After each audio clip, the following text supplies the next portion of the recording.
उद्योग जगत जिस तरह से दिखता है, किस सेक्टर में आपको लगता है कि इस टैरिफ का हमें फायदा मिलेगा ज्यादा सबसे, मैम? सईद जी, सबसे ज्यादा इम्पैक्ट हुआ था हमारा लेबर सेंसिटिव उद्योग जो है, तो कलाकारी से जुड़ा हुआ या हम टेक्सटाइल से जुड़ा हुआ अपने उद्योग को देखें, लेदर प्रोडक्ट से जुड़े हुए अपने उद्योग को देखें, तो वहां पर इन हायर टैरिफ्स का सीधा सीधा इस बात को हमने लगातार चर्चा भी की कि इससे जुड़े हुए जो जी। एमएसएमई वाले जितने भी एंटरप्रेन्योर्स थे या जो लोग इससे सीधे जुड़े हुए थे, उनकी नौकरियों पर भी कहीं ना कहीं खतरा मंडराते हुए हमने देखा था। लेकिन अब जो ये टैरिफ कम हुए हैं, तो इसका सीधा सीधा लाभ होगा हमारे एमएसएमई और ये तमाम जो लेबर सेंसिटिव सेक्टर से जुड़े हुए लोग हैं, क्योंकि ऑपरेशनल कॉस्ट्स कम होंगी, सप्लायर डाइवर्सिफिकेशन हम बढ़ते हुए देखेंगे, हमारे ज्यादा सप्लायर्स अब अपने सामान को भेज पाएंगे और एक कैश फ्लो को भी हम इंप्रूव करते हुए देखेंगे। तो जो ये पूरा लेबर सेंसिटिव वाला एरिया, विशेषकर जो टेक्सटाइल्स वाला एरिया है, जिसको हमने थोड़ा इम्पैक्ट होते हुए देखा था, लेकिन मैं सही जी यहाँ पर इस जी बिंदु को भी मैम। जोड़ दूं कि ईयू के साथ हमने जो एफटीए किया ना, उसमें हमारा जो ये लेबर सेंसिटिव एरिया है, सेक्टर्स हैं और विशेषकर एमएसएमई वाले सेक्टर्स हैं, उनको लेकर के हमने अपना एक विशेष प्रयास कर लिया है।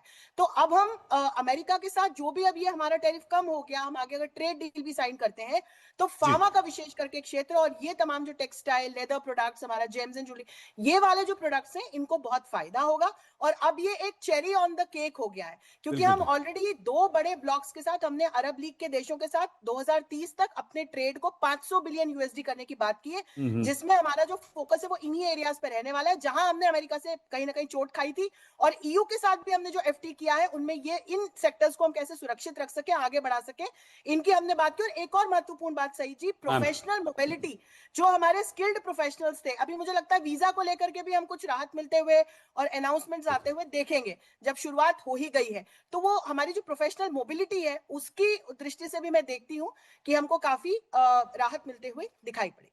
बिल्कुल ठीक है मैम, लेकिन जब जब हम हमारे बिजनेसेस की बात करते हैं, हमारी इकोनॉमी की बात करते हैं और हमारी जी इंडियन कंपनीज की बात करते हैं, या जब हम फॉरेन ट्रेड को हमारे देश में लाने की बात करते हैं, तो जी सबसे सबसे बड़ी जो बिजनेसमैन या एंटरप्रेन्योर्स के लिए चिंता की बात होती है, वो होता है सिंगल विंडो क्लियरेंस। तो ऐसे जी में अब जब 18% हुआ है और ट्रस्ट फैक्टर जो है वो ट्रंप पर बिल्कुल 0% है भारतीयों का, तो ऐसे में हमारा एक्सपोर्ट जो है या जो व्यापार है, इंपोर्ट भी, वो प्रोफेसर जोशी अमेरिका के साथ ही रहेगा, अमेरिकन कंपनीज के साथ रहेगा, या हमारी कंपनीज जो हैं, इंडियन कंपनीज, वो दुनिया के दूसरे देशों में अपना अपना रास्ता तलाशेंगे? सही जी, आपने बहुत अच्छा प्रश्न पूछा और इसको हमको सप्लाई चेन से भी फिर जोड़ करके देखना चाहिए और फिर हम मैम वो मदर ऑफ ऑल डील्स पर वापस जा सकते हैं। क्योंकि हमने जो ये ईयू के साथ एफटीए किया है, हमने इस बिंदु का पूरा पूरा ध्यान रखा है। अमेरिका के साथ बहुत कॉशियस होके, बहुत प्रेगमेटिकली अब हम आगे बढ़ेंगे, क्योंकि हम एक बार बहुत बड़ी चोट खा चुके हैं। और पिछले कुछ महीनों में अपनी अर्थव्यवस्था को सटल और स्टेबल रखने के लिए सही जी, हमने 40 से ज्यादा मैम देशों को आउटरीच किया, उनके साथ संपर्क किया, ताकि हमारे इन्वेस्टमेंट्स, हमारी एफडीआईज, मैन्युफैक्चरिंग और हमारी प्रोफेशनल मोबिलिटी पर नुकसान ना हो। और हमारा जो ये यहाँ ट्रेड सरप्लस इंपैक्ट हो रहा था, तो हमारे जो ये लेबर सेंसिटिव एरियाज थे, जिनको लेकर के अब हमको एक्सपोर्ट्स का एक प्रश्न बना हुआ था, उसको हम बढ़ा सके, तो हमने नए मार्केट भी तलाशे।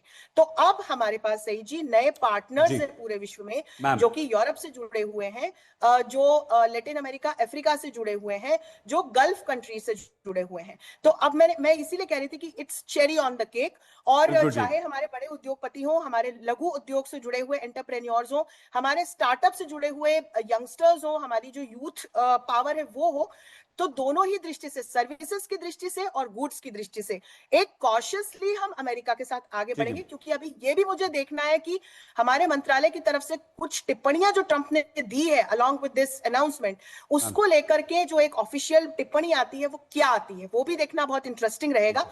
और उसके हिसाब से हम आगे बढ़ेंगे। और मैं आपको बताऊं, ट्रंप ने भारत के साथ अच्छा करने के लिए, या अचानक रात को सपना आया और मैं सुबह जाग करके अब इस तरह की कोई अनाउंसमेंट करता हूं। ट्रंप ने ये नहीं किया है। जी। लगातार जो मेक अमेरिका ग्रेट अगेन से वो ओनली अमेरिका और फिर ओनली ट्रंप वाले मिशन पे आगे बढ़े। उन्होंने मुंह की खाई, ईरान की तरफ इंगेज हुए, वेनेजुएला, कनाडा, ग्रीनलैंड के साथ वो लगातार क्या किस तरह से इंगेज हुए हम सभी जानते हैं, उस पर अभी मैं नहीं जाऊंगी। और टैरिफ को जिस तरह से उन्होंने वेपनाइज किया, तो उसका एक करारा जवाब उनको मिलते हुए दिखाई पड़ रहा है वैश्विक राजनीति के पटल पर। इस मैम वक्त अमेरिका एक डिक्लाइनिंग पावर की ठीक, तरह में दिखाई पड़ रहा है, इसलिए ट्रंप ने ये डिसीजन लिया और ये अनाउंसमेंट की है। भारत बहुत कॉशियसली अभी आगे बढ़ेगा। सही जी, बिल्कुल ठीक है प्रोफेसर अंशु। गौरव, प्रणय, हम आप दोनों से एक सवाल पूछना चाहते हैं, और वो ये कि क्या हमें लॉन्ग टर्म में हमारे उद्योगों को अमेरिका पर अपनी निर्भरता कम करनी चाहिए? गौरव, आपसे शुरू कर रहे हैं। प्रणय, आप भी इस पर ही टिप्पणी दीजिएगा, क्योंकि देखिए प्रोफेसर जोशी ने जिस तरह से कहा कि हम ट्रंप पर जो जो ट्रस्ट फैक्टर है वो बहुत कम है, और अगर हम ये कहें जीरो है, कब पलट जाएंगे, कब बदल जाएंगे, कुछ नहीं कह सकते। लेकिन इसमें एक बात सही, ट्रंप पर ट्रस्ट फैक्टर कम हो सकता है, लेकिन अमेरिका का बिजनेस और भारत का बिजनेस जब एक दूसरे में आप निवेश करते हैं ना, तो वो पैसा से बड़ा विश्वास किसी चीज पर नहीं होता। जब उनका पैसा यहां लगाओ, हमारा पैसा वहां लगाओ, बिल्कुल ठीक तो जी। दोनों का प्रयास ये रहता है। जैसे कुमार मंगलम बिरला ने कहा भी, अब असल में ग्रीनफील्ड इंडस्ट्रीज में $15 बिलियन और पिछले 10-15 वर्षों से ज्यादा से वहां पर चाहे वो एल्यूमिनियम हो चाहे केमिकल्स हो निवेश कर रहे हैं। निवेश जब भी बढ़ेगा भरोसा बढ़ेगा, क्योंकि आपका पैसा वहां लगा या उनका पैसा यहां लगा है। प्रधानमंत्री नरेंद्र मोदी का निरंतर प्रयास क्या है? 3 दिशाओं में ये संबंध आगे बढ़े। सबसे पहले trade, science and technology. Bharat को बेस्ट टेक्नोलॉजी की आवश्यकता है, वो टेक्नोलॉजी जो मेड इन इंडिया बने, मतलब दोनों साथ मिलकर बनाए, भारत में बनाए और फिर दुनिया भर में उसका निर्यात करें। जब ऐसा व्यापार और वाणिज्य आपका संबंध होगा तो वो हमेशा आप एक दूसरे को का भलाई करेगा। ये दोनों प्रजातंत्र है, सशक्त प्रजातंत्र है। भारत ईयू में भी जब संबंध बढ़ रहा है, वो रूल्स बेस्ड ऑर्डर को ही बढ़ा रहे हैं। देखिए 2020 के बाद जब सबने देख लिया कोविड काल में चाइना से कितनी समस्याएं हुई ट्रेड की, सप्लाई चेन्स की, तो अब भारत की कोशिश निरंतर तब से अब तक यही है कि सप्लाई चेन डाइवर्सिफाई हो, भारत में हो, और यहां क्योंकि प्रजातंत्र है तो और तेजी से ये व्यापार और वाणिज्य बढ़े। जो उस समय कह रहे थे कि अब विदेश में बने सामान, भारत की कोशिश है भारत में बने और फिर एक्सपोर्ट हो। देखिए गौरव, प्रणय, देखिए सईद, अत्यधिक निर्भरता किसी पर भी घातक होती है, और इसीलिए आप देखिए कि कोविड के बाद पूरी दुनिया के अंदर एक किस्म का प्रोटेक्शनिज्म भी बढ़ा है, ये रियलाइजेशन भी बढ़ा है कि हमें अपनी सप्लाई चेन्स को डाइवर्सिफाई करके रखना चाहिए। दूसरी बात यह है कि हम खरीद फरोख्त के अंदर अमेरिका से या दुनिया के किसी भी देश के साथ बहुत खरीद फरोख्त करें, वो हमारे एक्सपोर्ट के लिए या हमारे कारोबार के लिए अच्छा हो सकता है, लेकिन जो रोजगार है, जो यहां पर भारत की अर्थव्यवस्था है, उसके लिए जरूरी है कि हम अपनी इकोनॉमी को मैन्युफैक्चरिंग इकोनॉमी के अंदर के तौर पर डेवलप करें, मैन्युफैक्चरिंग बेस अपना बढ़ाएं। दूसरी बात, जिस तरीके से गौरव भी कह रहे थे कि हमें जो कटिंग एज टेक्नोलॉजी है उसकी जरूरत है, तो इसलिए वो हमारा टेक्नोलॉजी पार्टनर कौन बन सकता है? उसमें अगर आप देखें तो भारत ने पिछले कुछ समय में ये चीज की है कि अपने जो बास्केट्स हैं उनको डाइवर्सिफाई किया है। हमारा टेक्नोलॉजी पार्टनर भी हैं, तो उसमें भी हमने कई पार्टनर्स अपने साथ रखे, चाहे यूरोप के देश हों, चाहे अमेरिका हो, या दुनिया के और देश हैं, यहां तक कि चीन के साथ भी। ऐसा है कि भारत का कारोबार चीन के साथ भी कम नहीं है, $100 अरब से ज्यादा का कारोबार चीन के साथ में है। और वहां पर देखिए बड़ा रोचक एक चीज है कि जैसे अमेरिका शिकायत कर रहा है कि भारत के साथ में हमारा ट्रेड बैलेंस इम्बैलेंस है क्योंकि भारत हमें एक्सपोर्ट ज्यादा करता है और इंपोर्ट कम करता है, यही शिकायत भारत की चीन के साथ है कि चीन के साथ हमारा आयात ज्यादा है और निर्यात कम है। तो ये जो ट्रेड इम्बैलेंस है इसको हम कम कर सकें, डाइवर्सिफाई कर सकें, अलग अलग मार्केट्स को हम एक्सप्लोर कर सकें, चाहे वो अफ्रीका का मार्केट हो, सेंट्रल एशिया का मार्केट हो, वेस्ट एशिया का मार्केट हो, खाड़ी के देश हो, तो यूरोप का बाजार हो, अमेरिका का बाजार हो, भारतीय उत्पाद ज्यादा जगह जाएं। साथ ही भारत एक बड़ी अर्थव्यवस्था और दुनिया की सबसे ज्यादा बड़ी आबादी वाला देश है, इसलिए हमारी बाजार की एक अलग ताकत है। उस ताकत के साथ में किसी भी मेज के ऊपर हम समझौते के लिए जाएं या सौदे के लिए जाएं, उस ताकत के साथ जाएं। प्रोफेसर जोशी, प्रणय ने यहां पर रोजगार की बात कर दी, प्रणय ने यहां पर हमारे छोटे उद्योगों की बात कर दी, तो आप हमें यह समझाइए मैम कि एमएसएमई वो मैम इस टैरिफ को अभी भी 18% को क्या झेल पाएगा, या अभी भी हमें हमारी गवर्नमेंट को उसे सपोर्ट करना होगा और यह हमारे लिए एक बहुत बड़ा चैलेंज होगा? नहीं, इस तरह के टैरिफ को हमारे उद्योगों ने लगातार फेस भी किया है सही जी, और सफलतापूर्वक फेस किया है, मैं आपको बताऊं। जी और इसके लिए हमने जो, मैं फिर कहूंगी कि बहुत कॉशियस होके हम यूएस के या कहूँ डोनाल्ड ट्रंप के इस अनाउंसमेंट को और यूएस के साथ ट्रेड को अब हम लेके चलेंगे। और हमारे जो लघु उद्योग से जुड़े हुए तमाम उद्योगपति हैं या जो एंटरप्रेन्योर्स हैं, उनको सुरक्षित रखा जा सके। ये जब ट्रंप की तरफ से हम पर टैरिफ का वार हुआ तो हमने इसके लिए लगातार प्रयास करने शुरू किए। और इसके लिए फिर जब हमने अलग अलग देशों या ब्लॉक्स के साथ एफटीएस की बात की, तो अभी हमने यूके के साथ एफटीए किया। इसके बाद हमने ईयू के साथ, ईयू एज एन ऑर्गेनाइजेशन, जी हमने ये एफटीए किया। जी मर्कोसुर के साथ जो लैटिन अमेरिका का बड़ा ट्रेडिंग ब्लॉक है, हमारी लगातार बात जारी है। जीसीसी के साथ हमारी एफटीए को लेकर के बात जारी है। यूएई के साथ हमारा सेपा हमने साइन किया है।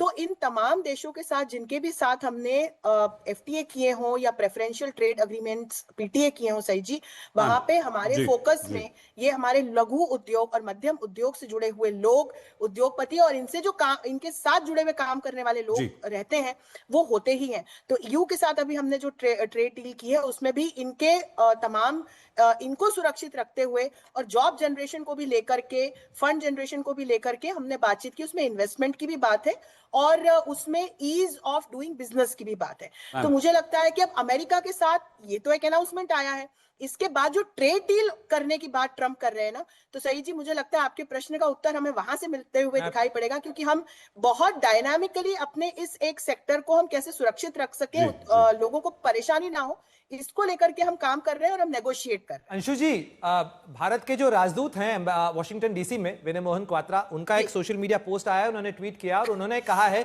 कि दोनों लीडर्स ने, India and USA, announce trade deal creating vast new opportunities for the two economies and the people of our two great nations today. तो ट्रेड डील का अनाउंसमेंट भारत के राजदूत जो हैं उनकी तरफ से भी किया गया है कि आज दोनों नेताओं की जी बातचीत के अंदर, अब वो ट्रेड डील फॉर्मली साइन जब होती है उसके फाइन प्रिंट्स उसके बाद आएंगे, पर एक तरीके से माना जा सकता है कि ये आज एक ट्रेड डील हो गई है। बिल्कुल। और मैं जो समझ पा रही हूँ, मैं आपको उसमें कुछ मुख्य बिंदु भी जोड़ के बता सकती हूँ। अपने विकसित भारत 2047 के हमारे जितने भी प्रेफर्ड एरियाज हैं और जो हमारे 3 कर्तव्य हमारे बजट में भी प्रस्तुत हुए हैं, तो पहला हमारी आर्थिक ग्रोथ, और हमारी ही नहीं वैश्विक स्तर पर भी आर्थिक प्रगति हो सभी की। दूसरा, इंस्टीट्यूशनल रिफॉर्म्स हम कैसे कर सके, गवर्नेंस को कैसे बेटर बना सके, और जन भागीदारी। तो मुझे लगता है कि जब हम इस ट्रेड देंगे, सर्विसेज और गुड्स दोनों की दृष्टि से हम अपने और अमेरिका के हितों को कैसे सुरक्षित रख सकते हैं, प्रणय, मुझे लगता है इसकी बात होगी। इसमें डिफेंस सेक्टर से भी जुड़े हुए कुछ महत्वपूर्ण बिंदु हम देख सकते हैं। हम इसमें प्रोफेशनल मोबिलिटी को लेकर के भी मुझे लगता है कि बात करेंगे, ईज ऑफ डूइंग बिजनेस की भी बात करेंगे, और ये दोनों तरफ से होगा। लेकिन प्रणय, एक महत्वपूर्ण बिंदु बता दूं कि हमारे जो सेंसिटिव एरियाज है डेयरी और एग्रीकल्चर से जुड़े हुए, मैम जो कि हमने आज तक किसी के लिए नहीं खोले हैं, इस पर ही एक हमने यहाँ ग्लिच आते हुए देखा था। अमेरिका और भारत के बीच की जो ये ट्रेड डील है, इसको फाइनलाइज होने में मुझे लगता है इस एक बिंदु को भारत सुरक्षित रख पाने में सफल रहेगा। ठीक है प्रोफेसर जोशी, जिस तरह से ग्लोबल सप्लाई चेन, जी उसकी बहुत हमने बात की यहाँ पर, क्या आपको लगता है कि ये ग्लोबल सप्लाई चेन इस समय रीअलाइन हो रही है, और अगर हो रही है तो उसका क्या हमें फायदा मिलता हुआ आप देख रही हैं मैम? सईद जी, सप्लाई चेन्स, वैश्विक अर्थव्यवस्था और वैश्विक राजनीति, ये तीनों ही इस समय ट्रांसफॉर्मेशन के या रीअलाइनमेंट के दौर में है। और निश्चित तौर पर इसकी शुरुआत ट्रंप के द्वारा हुई, और जिस तरह के उन्होंने प्यूनिटिव मेजर्स लगाए, तो न सिर्फ भारत, दूसरे देशों ने भी, दूसरे ब्लॉक्स ने भी फिर ऑल्टरनेटिव्स तलाश करने शुरू किए। तो एक जो डॉलर डोमिनेटेड अर्थव्यवस्था है, अब हम उसको चैलेंज होते हुए देख रहे हैं। और इसमें यूरोप के शक्तिवान देश भारत जैसे ग्लोबल साउथ के प्रणेता के साथ हम खड़ा हुआ देख रहे हैं। ये बहुत बड़ा बदलाव है वैश्विक राजनीति में जो हम देख पा रहे हैं। आपने सप्लाई चेन्स की बात की, तो सप्लाई चेन्स की दृष्टि से हमने देखा है कि वैश्विक व्यवस्था में हमेशा चीन और अमेरिका का एक डोमिनेंस रहा है, एक दबदबा रहा है। तो हम चाहे ऑपरेशनल कॉस्ट्स की बात करें, हम सप्लायर्स के इन्वॉल्वमेंट की बात करें, हम उनके डाइवर्सिफिकेशन की बात करें, हम सप्लाई रूट्स की बात करें, तो यहाँ अमेरिका और चीन दोनों का ही हमने दबदबा देखा। और इसीलिए भारत और यूरोपियन यूनियन के देश जब एफटीए की ओर बढ़े, तो एक डिफेंस हेज उन्होंने क्रिएट की इस तरह के दबदबे के विरुद्ध। तो निश्चित तौर पर सप्लाई चेन जो है, भले ही आज हमको ये खुशखबरी आते हुए दिखाई दी है, पर वैश्विक स्तर पर डाइवर्सिफाई हो रही है, डायनामिक हो रही है और पैरेलल हम देख रहे हैं पैरेलल्स क्रिएट किए जा रहे हैं। सही जी, बिल्कुल ठीक है प्रोफेसर जोशी। गौरव, थोड़ा सा चर्चा को हम अलग दिशा में ले जा रहे हैं और इसीलिए मैं आपसे उसे समझना चाहूंगा। गणतंत्र दिवस, हमारी सैन्य शक्ति, भारत की आन बान शान दुनिया ने देखी और आपने उसकी जबरदस्त शानदार कमेंट्री भी की। आज इस डील के बाद क्या पाकिस्तान को बुरा लग रहा होगा? क्या पाकिस्तान हमसे चिढ़ रहा होगा? क्या पाकिस्तान को यह लग रहा होगा कि इकोनॉमिक फ्रंट पर भी भारत ने अमेरिका से डील कर ली, ट्रंप को झुका लिया और यहां बॉर्डर पर अब वो जो खुश हो रहा था थोड़ा सा, उसकी खुशी को इस डील ने काफुर किया है? गौरव, एक फिल्मी डायलॉग है, अभी तो और बेइज्जत होना है पाकिस्तान को, तो अभी तो पाकिस्तान की और बेइज्जती होगी। पाकिस्तान जिस तरह से देखिए ना, वो उनके जो आर्मी चीफ है वो अमेरिका पहुंचे थे रेयर अर्थ मटेरियल एक अपने ब्रीफ केस में लेकर, और वो दिखाना चाहते थे डोनाल्ड ट्रंप को। क्या हुआ, उसी जिस इलाके में रेयर अर्थ मटेरियल थे वहीं पर बलूचिस्तान में बड़ा हमला हुआ और बलूचियों के मुताबिक 200 से ज्यादा पाकिस्तान के सेना के सिपाही उसमें मारे गए हैं। हालांकि 150 के आसपास बलूच फ्रीडम फाइटर्स भी मारे गए हैं, लेकिन वो पूरा इलाका कितना हिला हुआ है। और जो रेयर अर्थ मटेरियल पर और मिनरल्स पर एक बैठक हो रही है, उसमें पाकिस्तान को न्योता तक नहीं है। तो पाकिस्तान केवल एक भिखारी देश है जिसका इस्तेमाल होता है और इस्तेमाल के बाद उसे एक कोने में फेंक दिया जाता है। ये पाकिस्तान का पुराना इतिहास रहा है।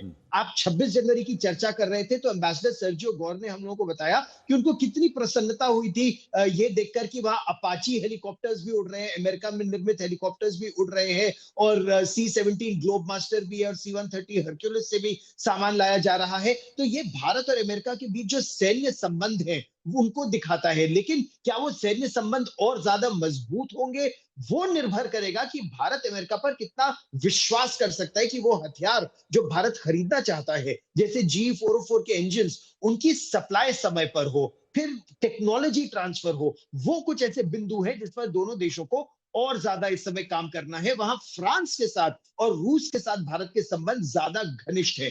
तेल की जो बात होती है उसमें यह है कि वेनेजुएला से और ज्यादा सस्ता मिल रहा है, तो वेनेजुएला से तेल खरीदने से भारत का ही लाभ है। तो प्रधानमंत्री नरेंद्र मोदी कोशिश यही कर रहे हैं कि भारत के लोगों का लाभ जहां से हो वहां से भारत का हित साधा जाए। बिल्कुल ठीक है गौरव। प्रोफेसर जोशी, गौरव और प्रणय, हम देखिए ये एक वैश्विक स्तर पर हमारी पोजीशनिंग क्या होगी, हमारा व्यापार, हमारे उद्योग धंधे और हमारा बिजनेस कहाँ तक जाएगा, हमारी अर्थव्यवस्था को कितना फायदा होगा, ये तो हम बात कर रहे हैं। लेकिन आज अमेरिकी राष्ट्रपति डोनाल्ड ट्रंप ने इंडिया टुडे मैगजीन को लेकर एक पोस्ट किया है और हमारी मैगजीन को उन्होंने छापा भी है। उस पोस्ट में प्रधानमंत्री नरेंद्र मोदी की बड़ी तारीफ की है और वो पोस्ट जो लगातार हम अपने इस स्क्रीन पर दिखा भी रहे हैं, और ये देखिए दोनों चलते हुए आ रहे हैं, बुलंद और बेलगाम। प्रणय, क्या इस बेलगाम ट्रंप पर, मेरे सवाल, मेरे शब्दों पर मत जाइएगा प्लीज, बहुत रिफाइंड नहीं है, क्या इस बेलगाम ट्रंप पर बुलंद मोदी ने लगाम कस दी?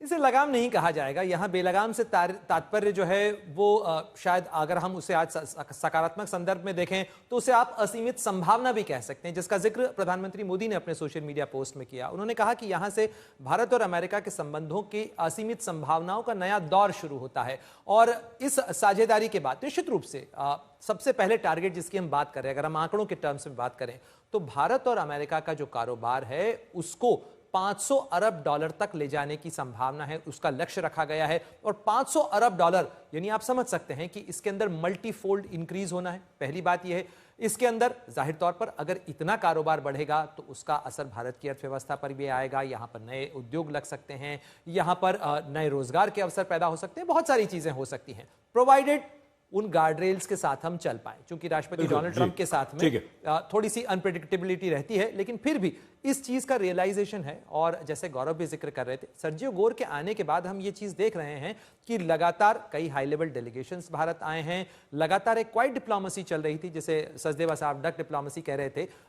निश्चित रूप से एक कोशिश हो रही थी कि जो गाड़ी पटरी से उतरी है उसको वापस पटरी पर लाया जाए। प्रोफेसर जोशी, हम यहाँ पर मेक इन इंडिया को थोड़ा सा भूल रहे हैं इस पूरे डिस्कशन में। जो 18% टैरिफ हुआ है उसमें मेक इन इंडिया को क्या यहाँ पर हमें बूस्ट मिलता हुआ आप देख रही हैं मैम? और अगर प्रोफेसर जोशी ये बूस्ट आपको दिखाई देता है तो वो किस तरह से होगा? हम जब मेक इन इंडिया और आत्मनिर्भर भारत का लक्ष्य लेकर के चल रहे हैं सही जी, हमारे बजट में भी इसी की बात है। ये हमारा कोर पिलर है जिसको लेकर हम विकसित भारत 2047 की बात कर रहे हैं। और इस मेक इन इंडिया को किसी जमाने में डोनाल्ड ट्रंप ने भी प्रमोट किया है, हम सभी ने देखा है। और मेरे ख्याल से इसी की तर्ज पर उन्होंने मेक अमेरिका ग्रेट अगेन की शुरुआत की थी। तो जब हम मेक इन इंडिया की बात करते हैं तो हम किसी भी देश के साथ जब बायलैटरली इंगेज हो रहे हैं या मल्टीलैटरली हम किसी ब्लॉक के साथ इंगेज हो रहे हैं, ये हमारा एक परम लक्ष्य है। और पिछले 10-11 वर्षों में हमने एक लंबी यात्रा तय की है जिसमें हमने एक एक्सपोर्टर देश से अपनी इंपोर्टर देश से अपनी छवि एक एक्सपोर्टर देश की बनाई है। गौरव डिफेंस से जुड़ी हुई तमाम जानकारियां रखते हैं, वो ये डिटेल्स भी उनके पास होंगे। और मैं कुछ याद दिला सकती हूँ कि जैसे एक जमाने में तमाम इक्विपमेंट जो है, टेक्नोलॉजी जो है, उसके लिए हमें यूरोप या अमेरिका पर निर्भर होना पड़ता था, लेकिन आज हम अपने ब्रह्मोस या तेजस इस प्रकार के हमारे जो ये मिसाइल और इससे जुड़े हुए सिस्टम्स हैं, ये हम दूसरे देशों को दे पा रहे हैं। तो हमने अपनी एक इंपोर्टर से एक्सपोर्टर की छवि बनाई है, एक मैन्युफैक्चरिंग हब के रूप में अपने आप को स्थापित किया है।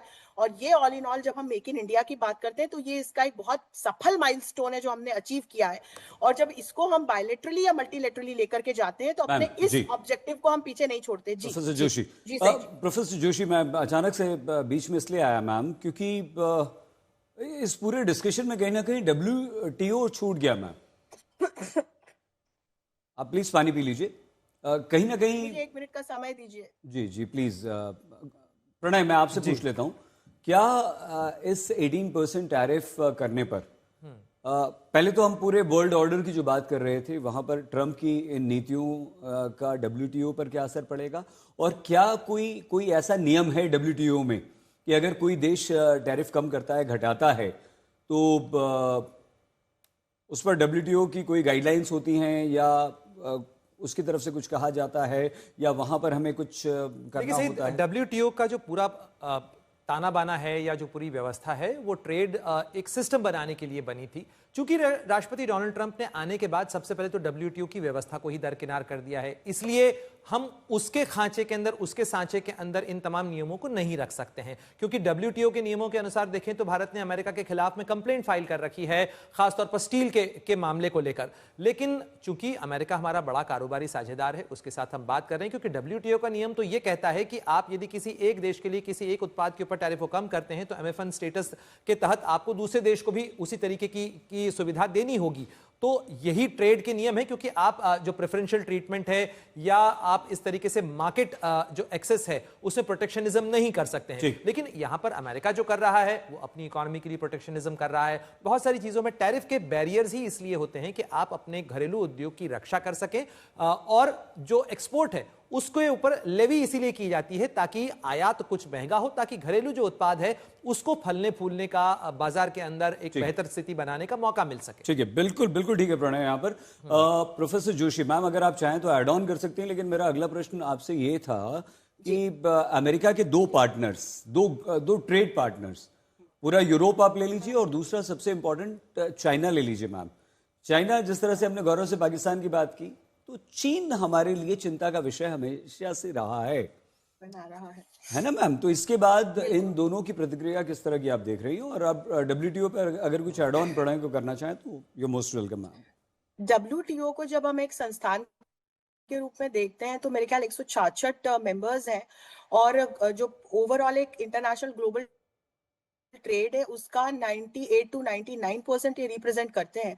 और WTO को जब बनाया था तो एक भूमिका दी गई थी कि ये इंटरनेशनल ट्रेड को रेगुलेट करेगा, प्रमोट करेगा और लोअर टैरिफ्स को प्रमोट करते हुए ट्रेड बैरियर्स को रिड्यूस कराने का काम करेगा।